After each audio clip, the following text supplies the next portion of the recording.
Meus queridos irmãos, que possamos continuar imersos nesta paz do Senhor.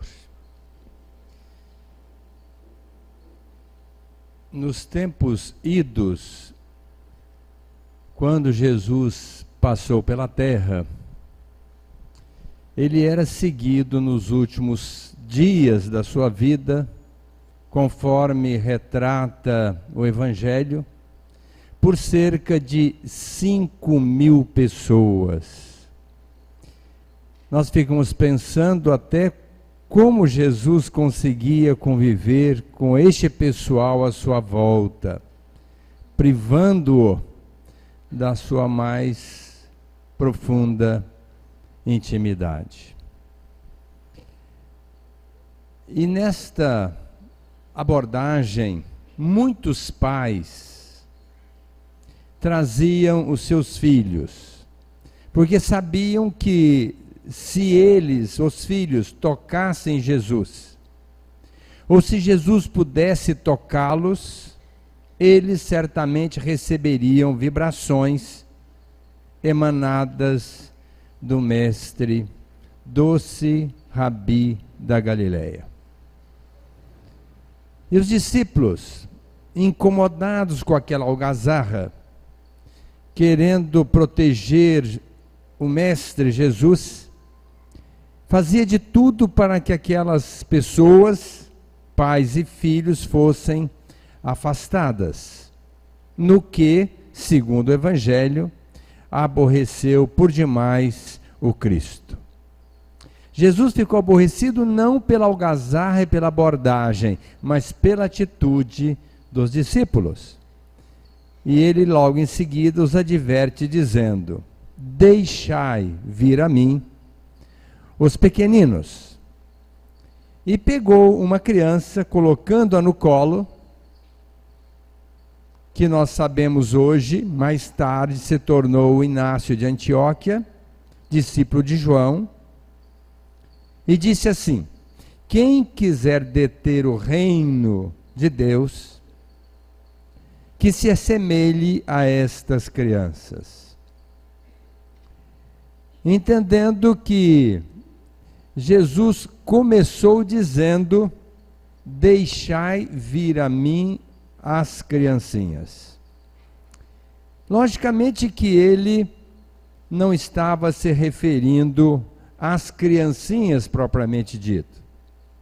Estava se referindo às crianças espirituais, retratadas pelos ignorantes, pelos homens de má vida, pelas criaturas que ainda se permitiam a maledicências, pessoas equivocadas e, a bem da verdade, todas aquelas pessoas que ainda estavam tão distantes daquela proposta evangélica. Logicamente, Jesus estava chamando todos para se aproximarem dele. E até hoje, nós nos constituímos nestas crianças, nesses infantis seres espirituais, carecendo muitíssimo da aproximação de Jesus. Naquela época, grande parte daquelas pessoas buscavam Jesus para colher recursos para o atendimento de suas necessidades físicas, psicológicas e espirituais. Uma parte muito pequena buscava o entendimento da mensagem de Jesus. E uma outra parte, não muito pequena, buscava Jesus para intimidá-lo, para expô-lo ao ridículo, para usar de palavras proferidas por ele para colocá-lo de encontro ao sinédrio ou mesmo ao poder romano. Eram pessoas dissimuladas que se postavam como ovelhas, mas logicamente apenas com a vestimenta, porque no fundo eram verdadeiros lobos querendo crucificar o Cristo. Tanto é que quando Jesus foi convidado para fazer uma refeição na casa de Simão, um fariseu, qualquer um de nós diria: mas que homem bom, convidando Cristo, os seus discípulos. Sim, talvez houvesse uma bondade dentro dele, mas lá no fundo ainda era apegado aos dogmas, aos princípios ortodoxos judaicos. Tanto é que ele mentalizou: como este homem e seus discípulos sentam à mesa sem lavar as mãos? Não pode ser o Messias esperado, porque se o fosse, estaria respeitando as nossas tradições patriarcais. E Jesus, percebendo aquela mentalização, lógico, ele sabia de tudo, ele disse: Simão, você faz me lembrar de uma colocação de Isaías que dizia: este povo me tem perto do lábio, mas me tem muito longe do coração. Porque vocês, referindo-se aos judeus da época, vocês fazem questão de valorizar os dogmas criados pelos homens, e no entanto não honram os seus pais, não se dedicam aos seus pais, não procuram atendê-los nas suas reais necessidades.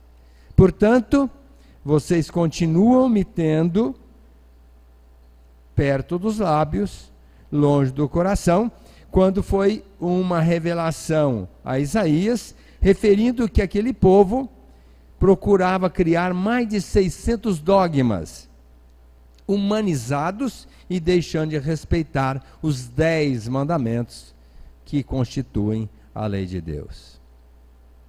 E então ele aproveita para colocar: o que faz mal, Simão, não é o que entra pela boca, é o que sai da boca, que retrata o que nós temos no imo do nosso coração. O nosso pensamento traz aquilo que nós temos dentro dos nossos sentimentos. As fornicações, as corrupções, as maledicências, as violências, os nossos anseios esdrúxulos e tantas situações que são exaradas pelas nossas mentalizações, pelas nossas palavras e, quando não, pelos nossos comportamentos. Muita gente faz questão de não comer carne. Lógico, já é um avanço. Mas nós entendemos que muito mais grave do que a carne, para a nossa alimentação, é aquilo que sai da nossa boca, em forma de palavras, expressão de um pensamento infeliz.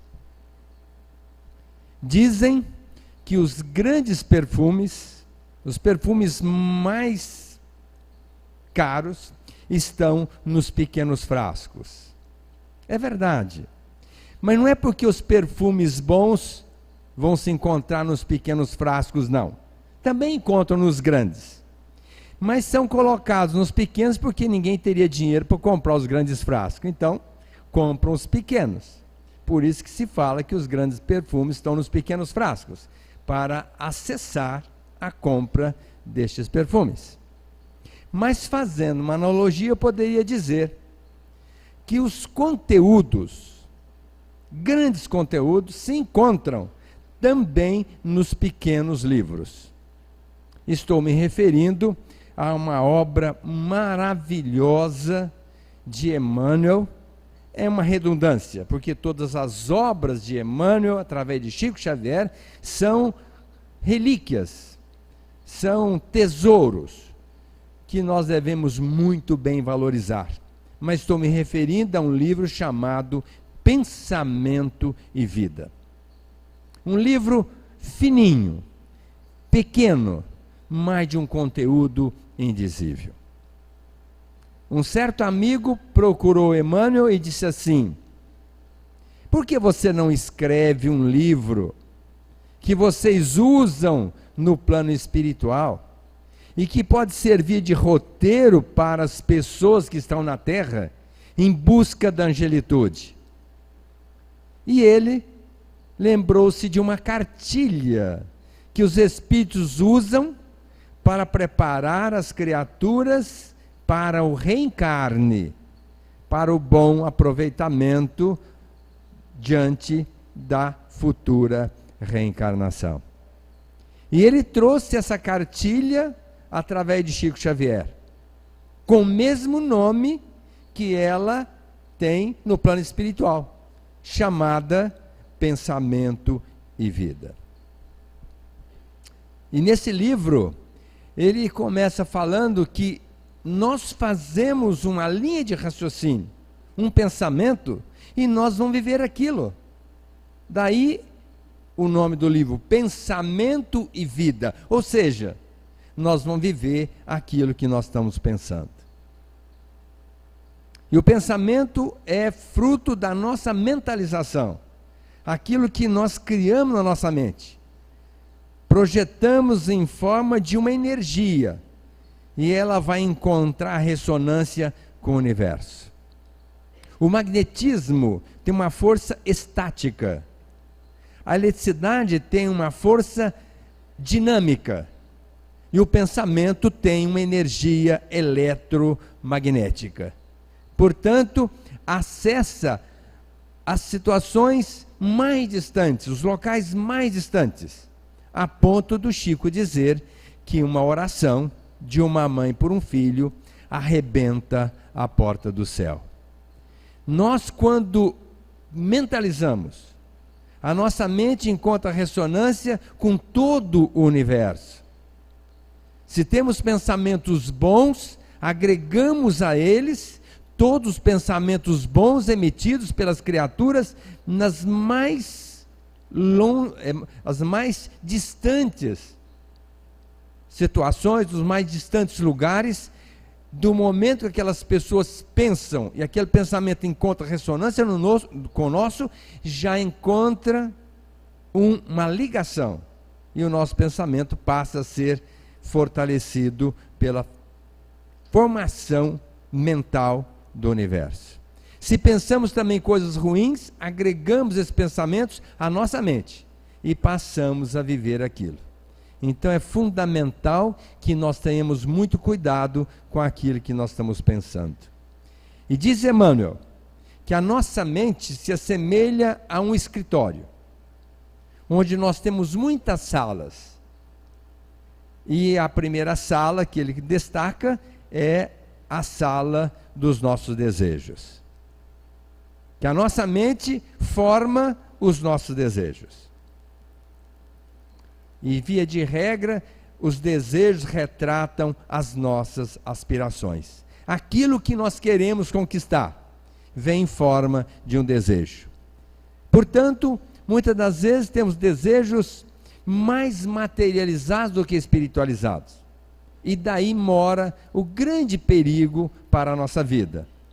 Porque em se tratando de desejos materializados, estamos na contramão da nossa proposta, que é de nos melhorarmos espiritualmente, para voltarmos ao plano espiritual numa condição melhor. Conta alguém uma história de que Ulisses, depois de vencer a guerra de Troia, ele quis proporcionar um presente para o seu espírito. E foi quando ele imaginou que deveria se aportar numa ilha onde tinha muitas sereias. E ele era embevecido pelo canto das sereias. E ele resolve consultar uma sensitiva, chamada Cirne, a respeito do seu intento. E ela disse: não vá, porque você vai morrer. As sereias vão matá-lo.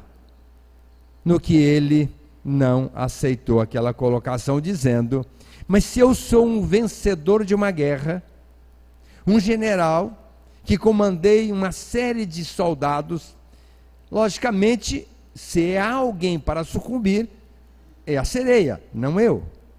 Portanto, eu vou até a ilha. A sereia, um ser mitológico, era expresso por um corpo de uma águia, com asas muito grandes e com uma garra muito afiada, para pegar a criatura, matá-la e voar alto com ela.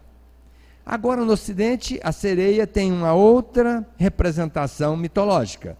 É um corpo de peixe com, ou melhor dizendo, uma cauda de peixe com um corpo e uma fisionomia de uma mulher, retratando aqui a nossa sereia. O que não muda muito, porque a águia pega, mata com a sua garra, e a mulher, se ela resolver pegar o homem, não escapa. Está nas suas garras também. Logicamente que não vai chegar ao extremo da morte, mas num domínio pleno. Dizem que o sexo frágil é a mulher. Que pena, se alguém pensa assim, porque o sexo frágil é o homem, que a mulher tem um poder muito grande sobre os homens. E nós sabemos disso, porque a gente até reluta em ser dominado. E lá em casa eu mesmo falo em alto e bom som. Quem manda sou eu, mas quem dá as ordens é minha mulher. Para que a gente faça uma política de feedback, para que a gente não entre num extremo desacordo. De tal forma que a mulher tem um poder de mando muito grande. Mas Cirne, a sensitiva, disse para ele: você pode ir, mas com duas condições. Primeiro, que você peça aos seus soldados que o amarrem no mastro do navio. E segundo, que eles coloquem cera nos seus respectivos ouvidos. Aí então você pode ir para a Ilha das Sereias. Ótimo!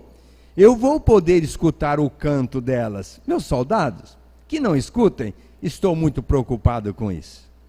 E então dá a ordem, é amarrado regiamente no mastro, os soldados colocam a cera no ouvido e fazem uma viagem setando para a Ilha das Sereias.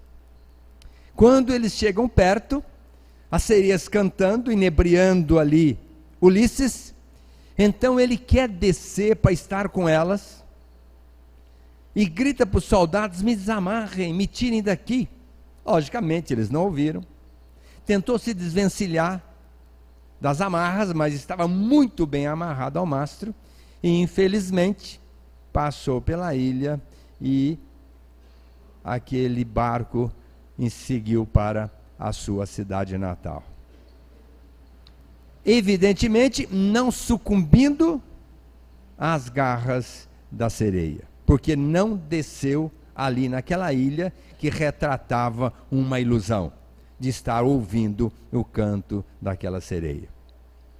O que significa a cera no ouvido dos soldados, que não ouviram a ordem daquele general? Exatamente, nós temos o ouvido fechado para o chamamento, para as ilusões, para os nossos desejos em desalinho. E via de regra, nós somos convidados quase que todos os dias a estabelecermos vínculos complicadíssimos por conta de um pensamento emanado e captado, recepcionado pela criatura, e daí o convite para nós aderirmos a uma ilusão, a um desejo que poderia nos comprometer. E as amarras no mastro do barco significa a análise percussiente que nós devemos fazer da nossa consciência, que certamente tem ali o que nós devemos fazer.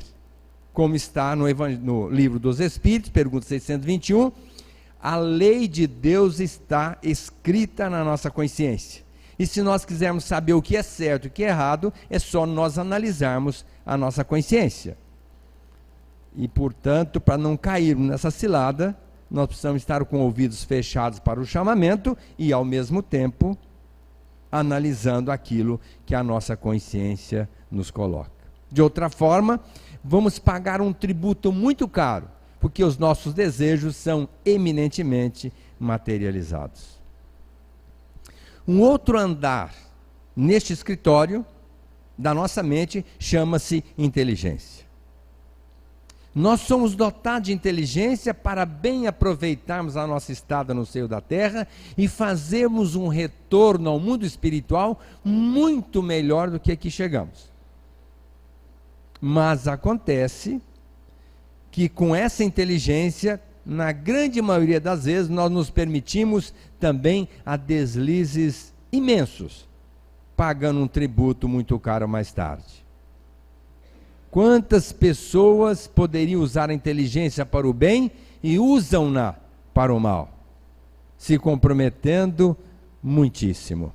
Conta-nos Humberto de Campos que um homem muito inteligente só se ocupava de grandes causas, tentando ludibriar os outros, passar as pessoas para trás, no que ele foi admoestado pela mãe, dizendo: meu filho, cuidado com o seu trabalho. Você tem feito muitas coisas erradas por conta da sua mente, da sua inteligência. Por que você não usa sua mente para atender as pessoas necessitadas, mais humildes? Mãe, não se preocupe, eu tenho uma grande cabeça. Portanto, eu não posso me ocupar com essas pequenas causas. Eu tenho que usar a minha mente, a minha inteligência, a minha cabeça para dominar as causas difíceis e sair um vencedor. A mãe, contristada, rendeu-se àquela colocação do filho. Mas ele desencarna, vai para o plano espiritual, e chegando lá, o seu perispírito na área da cabeça hipertrofiou, e ele ficou muitos anos com a cabeça na terra, sem poder levantá-la. E o que é pior, reencarnou aqui na terra, com hidrocefalia, e naquela época não tinha válvula para se colocar, para drenar o ventrículo do nosso cérebro, e ele continuou com hidrocefalia durante longos anos no berço, sem poder elevar a sua cabeça, para desencarnar e se dar conta de que seria muito melhor usar a inteligência para o bem e ajudar as pessoas necessitadas, do que usar a inteligência para ganhar as grandes causas e se lucupletar às expensas da desgraça alheia. Então, no Evangelho segundo o Espiritismo, tem uma página reservada a esse assunto, onde o benfeitor chama atenção sobre a missão do homem inteligente na Terra. Saibamos usar bem a nossa inteligência. Quando nós formos usá-la para passar alguém para trás, expondo a criatura uma situação de ridículo, tomemos muito cuidado. Um outro andar da nossa mente chama-se imaginação. A respeito do nosso valor, existem três possibilidades: o que as pessoas pensam a nosso respeito, o que nós pensamos a nosso respeito e o que realmente nós somos. E se existe uma situação em que nós passamos a saber literalmente quem nós somos, é quando nós analisamos as nossas imaginações. Quando nós estamos sozinhos, imaginando alguma coisa, nós estamos retratando exatamente aquilo que nós somos. Se é uma pessoa que é voltada para a materialidade, ele está pensando em negociar, ganhar dinheiro, fazer uma fortuna e assim por diante. Se é uma pessoa que pensa em atender os seus prazeres da guloseima, ele está pensando o que comer, o que cozinhar, que restaurante ir, ele está imaginando exatamente como conseguir o alimento que vai lhe dar esse prazer. Aquela pessoa que gosta de beber, ele já está pensando também na sua bebida. Quem é voltado para o sexo está mentalizando uma maneira de estar se relacionando com alguém. E assim por diante, via de regra, nós estamos retratando o que nós temos dentro de nós através da nossa imaginação.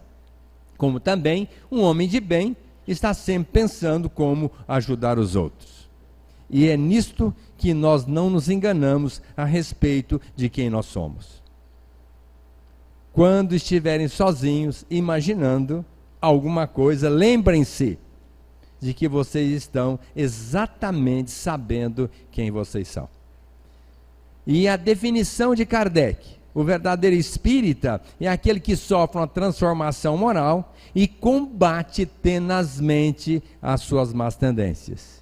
E as nossas más tendências começam realmente no nosso pensamento, depois na nossa imaginação.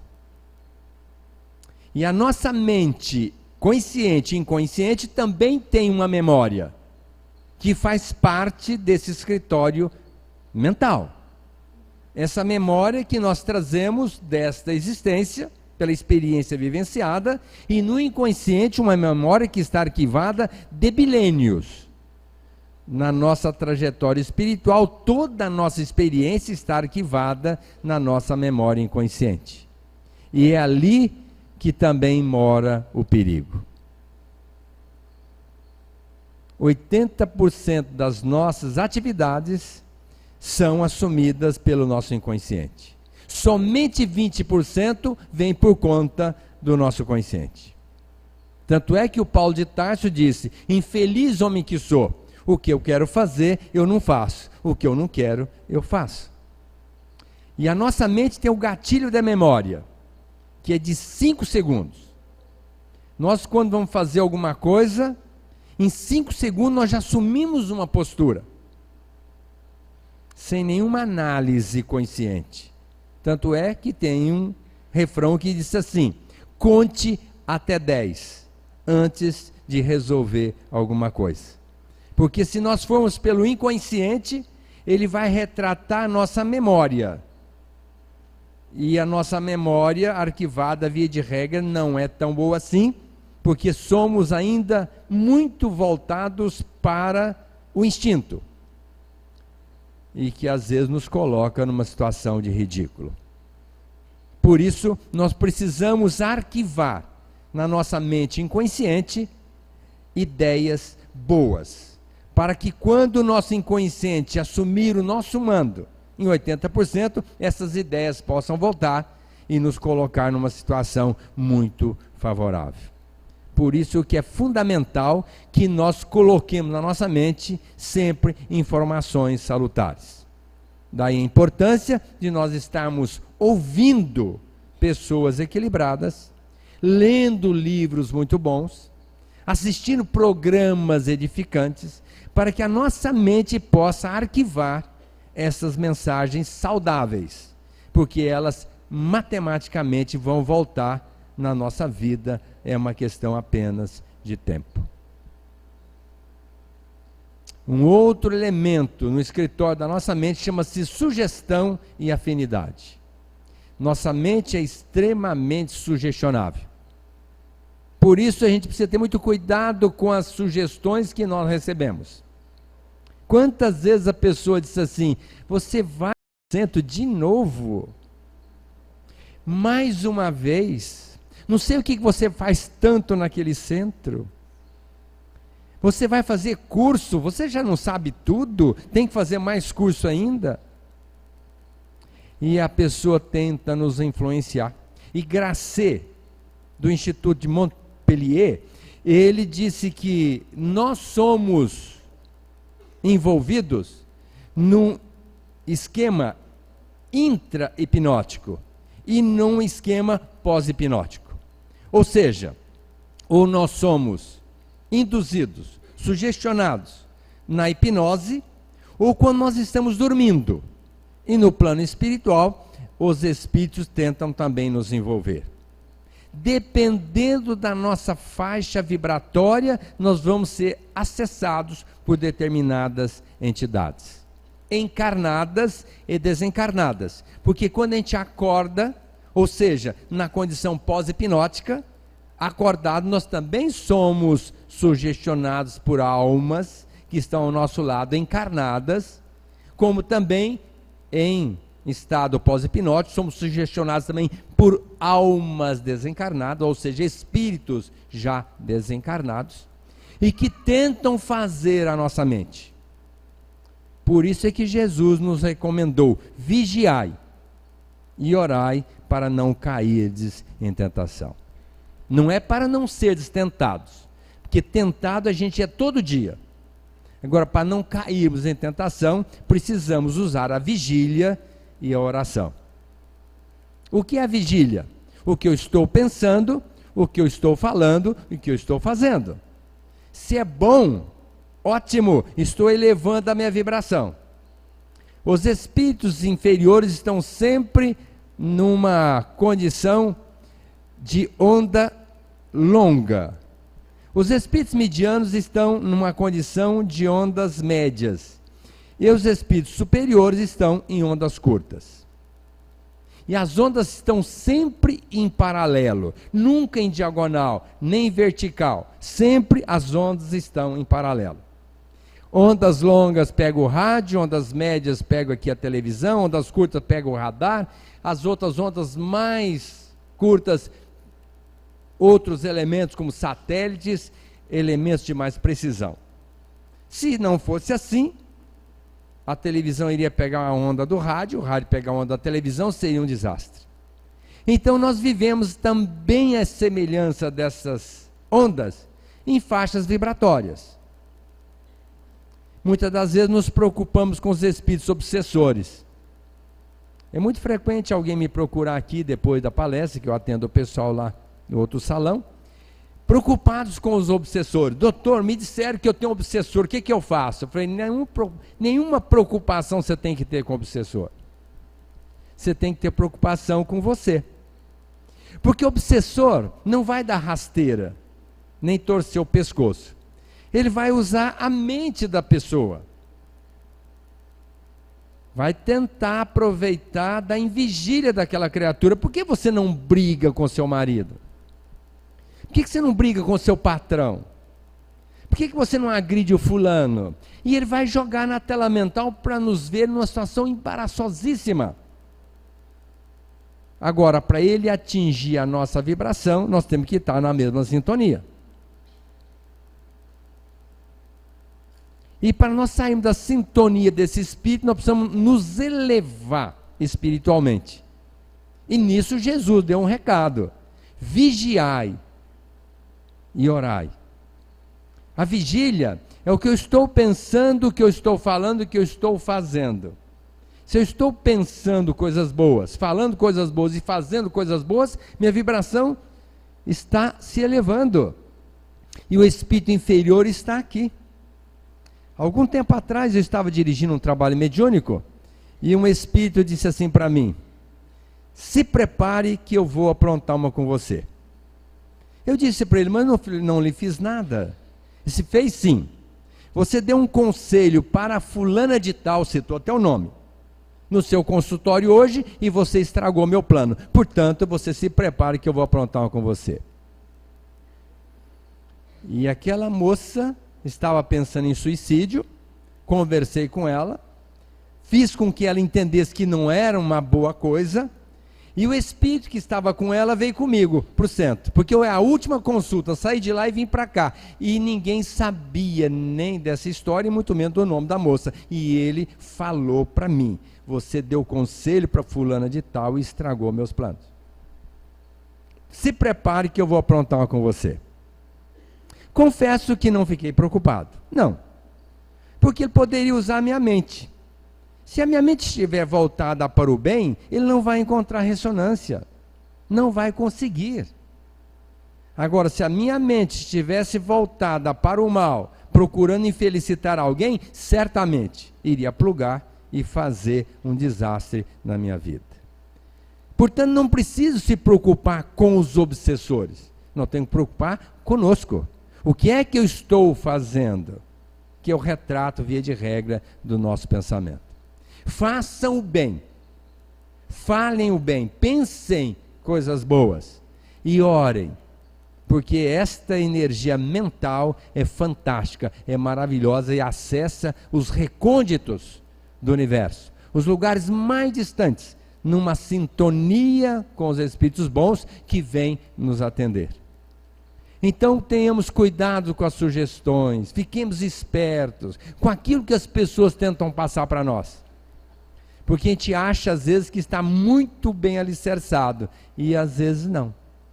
Se a gente estiver um pouco em vigil, a pessoa coloca aquilo para nós e a gente cai naquela cilada e depois diz: meu Deus, por que eu fui fazer isso? Porque você estava em vigil, desatento, e aceitou aquilo como uma norma e atendeu a sugestão e foi fazer. Sintonia é um problema muito grave, muito sério. E na sintonia nós atraímos as pessoas. Se a gente, por exemplo, estiver mal no casamento e disser: nossa, não vejo a hora de encontrar uma pessoa boa porque não aguenta essa criatura, pode sair na porta de casa, na esquina já tem alguém esperando, porque a sintonia é muito complicada. Alguém na mesma sintonia já está por ali, capta e vai se oferecer para que aquilo se consuma. E assim eu poderia dizer: não vejo a hora de assaltar um banco para eu sair dessa pobreza infinita. Não tenha dúvida, ao sair de casa vai encontrar alguém que vai dizer: olha, tem um plano maravilhoso para nós, e vai convidar para assaltar o banco. E depois, se for preso, ele vai botar a culpa em quem? Em quem convidou. Está vendo? Ele me convidou, eu fui assaltar, me dei mal, estamos agora na cadeia, você é o culpado, porque você que me convidou. Olha, nós podemos ser convidados para tudo, agora aceitamos ou não, dependendo da nossa sintonia, daquilo que nós temos dentro de nós. Por isso, fiquemos sempre voltados para as coisas boas. O entendimento é outro elemento da nossa mente. Entendimento. Entendimento, estou me referindo à colocação de Jesus. Ouça quem tem ouvido de ouvir. Veja quem tem olho de ver. Porque tem muita gente que vê e não está vendo nada. Ouve e não está compreendendo nada também. Por isso a gente tem que ter o entendimento da razão da nossa vida. O que nós estamos fazendo na vida, no plano físico e no plano espiritual? É uma busca de uma melhoria, é de uma libertação das mazelas da alma. Nós temos que melhorar, crescer sempre. Isso é uma luta de todo dia, de toda hora. Não podemos deixar passar batida a oportunidade de estar crescendo, melhorando, progredindo. E o tempo passa rápido, muito rápido. Diz os benfeitores que nós vamos nos arrepender depois de desencarnarmos do tempo que nós perdemos e do bem que nós deixamos de fazer. Então, o entendimento de que nós vamos nos construir com duas asas. Uma é da bondade e a outra é da sabedoria. Se um viajor estiver viajando, perdido no tempo e no espaço, e encontrar debaixo de uma árvore uma fonte de água, ele vai se maravilhar, matando a sua sede, se refrescando, e depois ele vai perguntar: mas para onde eu quero ir? Como eu devo fazer? E ninguém vai lhe dar a resposta. Só vai caminhar ao léu e vai ter sede depois para sofrer ali as consequências. Esta água que essa criatura recebe é exatamente a bondade que vem a atendê-lo. Uma bondade que não lhe dá explicação de que caminho ele deva perseguir. Mas se esse viajor chega debaixo daquela árvore, não encontra água, mas encontra alguém que lhe diz o que ele deve fazer para chegar ao seu destino, ele vai se beneficiar com a caminhada mais curta, mas vai sofrer as consequências da sede, porque ali não tinha água para ele dessedentar-se. Esta orientação é através da sabedoria, mas falta a água da bondade. Para que o viajor tenha essa trajetória, minimizando a sua dor, o seu sofrimento, é necessário que ele se encha de bondade e de sabedoria. De outra forma, ele vai pagar um tributo muito caro com a ignorância e a maldade. Infelizmente, nós somos os viajores desta caminhada intérmina. E se hoje nós estamos sofrendo, meio perdidinho no caminho, é porque outrora nós não agimos com bondade e com sabedoria. E hoje, nós espíritas somos agraciados com essa viagem, com a água da bondade e a sabedoria do ensino. Porque a doutrina espírita vem exatamente nos chamar à reflexão do quanto nós devemos ser bons uns para com os outros. E o quanto nós devemos nos informar para evitar que caiamos nas ciladas que a vida nos propicia. Porque a vida, ela também é cheia de percalços. A vida não é simples, não é fácil, é difícil. E nós precisamos estar muito atentos para não cairmos e sofrermos as consequências mais tarde. Por isso é que Jesus diz: vinde a mim, vós que vos achais cansados e oprimidos, eu vos aliviarei. Deixai vir a mim os pequeninos, que somos nós. Devemos buscar Jesus, conhecer melhor Jesus, saber o que Ele quer que nós façamos. Logicamente, para o nosso próprio bem. Por isso, Alta de Souza, como tantos outros benfeitores, vem nos esclarecendo. Divaldo Pereira Franco tem 89 anos. Por incrível que pareça, jovial como o Ricardo. E vem fazendo palestras no mundo inteiro, trazendo a boa nova de Jesus. Vem agora trazer uma mensagem certamente maravilhosa para nós. Não percamos a oportunidade de ouvi-lo. Ele sai lá da Bahia e vem a Rio Preto, a convite do nosso Ricardo, para que nós tenhamos o privilégio de ouvir este homem que é um divulgador de estrelas entre nós. Criaturas que já entenderam a proposta de Jesus, que trilham no caminho do Cristo e querem que nós estejamos iluminados por essas estrelas e possamos também seguir esse caminho, encurtando o nosso sofrimento. Alta de Souza, escrevendo através de Chico Xavier, nos recomenda: mas se buscas o Cristo soberano, por excelso refúgio das próprias dores, busca, hoje e amanhã, por onde fores, no torturado coração humano. Desce ao vale de grandes amargores, que define os sofrimentos insanos, a miséria e os desenganos, entre os elementos libertadores. Desce a afeição do sol na noite fria, guardando a caridade por teu guia, amando e servindo toda hora. E ante a divina primavera, encontrarás o Cristo que te espera, crucificado, mas agradecido em cada ser que chora. Muita paz.